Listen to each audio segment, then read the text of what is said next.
Bro hi అన్న. అయితే చంద్రబాబు గారు P4 అనే ఒక పథకం తీసుకురావడానికి మొత్తం ప్లానింగ్ జరుగుతుంది. అటు బంగారు కుటుంబాలను కొన్ని ఫ్యామిలీస్ సెలెక్ట్ చేసి వాళ్ళని ఉన్న వాళ్ళతో టైఅప్ చేసి ఏదో చేద్దాం, వాళ్ళని అభివృద్ధి చేస్తామని చెప్పేసి అంటున్నారు. అది ఎంతవరకు సాధ్యమా, అసాధ్యాలు ఉన్నాయి బ్రో అందులో? అసలు సాధ్యం అనేది విషయం పక్కన పెడితే అది మొత్తానికి అసాధ్యం అండి. అది అసలు కానే కాని పని. అలాంటి దాని గురించి మాట్లాడుకోవడం ప్రజలను బురిడి కొట్టిస్తున్నాం అని అర్థమవుతుంది. ఓకే, ఇప్పుడు చంద్రబాబు నాయుడు ఎంత మందిని దత్త తీసుకున్నాడు, ఎంత మంది కుటుంబాలకు ఈయన పోషించిండు, ఈ వాళ్ళ నారా లోకేష్ ఎంత మంది కుటుంబాలను ప్రోత్సహించిండు. వీళ్ళే నలుగురి కుటుంబాలను నలుగురి దత్త తీసుకోలేదు. వీళ్ళు ఇంకొకరికి చెప్పడం అంటే అది ఎవరో చెవులో పువ్వులు పెట్టుకుంటారు అనేది ప్రజలు గమనించుకోవాలి.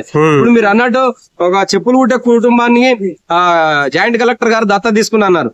ఏదైనా పేపర్లకు మీడియా వరకే తప్పించి వాళ్ళ కుటుంబంలో ఇంత కారపొడి ఇంత పచ్చడేసి వాళ్ళకు 3 పూటలు అన్నం పెట్టే దిక్కే లేదండి.